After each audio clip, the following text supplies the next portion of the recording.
哇！雖然而家我哋到咗5樓，不過依然相當輕鬆呢套靚款。今日嗰陣彭經理，今日帶大家睇一套京吳新苑嘅呢一套扶梯靚款啊！咁以前咧京吳新苑呢邊咧都係相當搶手嘅。嗱，咁我哋今日嚟咧，大家感覺啲材，因為而家我哋剪緊舊城改造啊，到時啲路面就會整得好靚噶啦。轉頭同大家講一講，咁我哋而家睇緊呢套房咧係65.26嘅呢一套房啊。咁啊，嗱呢一邊呢窗口咧，一入到嚟，嗱呢邊係正門啦，正門嘅右邊就係我哋嘅其中一隻客房啦。咁客房咧，嗱大家睇一睇，咁呢度咧係40磚嘅，1、2、3、4、5、6，2米4，2米4嘅寬度，1、2、3、4、5、6、7、8，8至3米2，2米4乘3米2嘅呢一隻房間啊。咁呢一邊咧就係北向噶啦，呢一邊啊。嗱咁樓下有張乒乓波台喎，得閒可以兩抽。今日稍微有少少嘈，咁啊呢套房咧。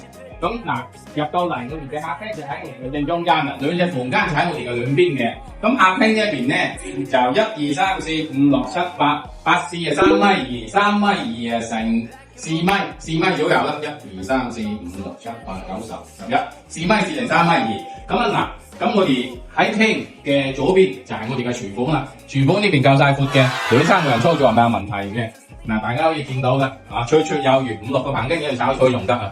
咁啊，出到嚟我哋嘅廚房，即呢邊就係我哋嘅衛生間啦。嗱，衛生間就已經架高咗嘅，就係因為業主呢係一手買入，就係當時咁樣樣嘅佈局噶啦。咁呢邊咧仲係有一隻即係有一隻房間，呢隻房間都係夠晒闊嘅。我頭先度咗下呢度大概有15個方左右使用嘅。呢一邊就係南向噶啦，呢邊嘅南向就光線相當好。嗱呢一邊啊，大家可以見到啦。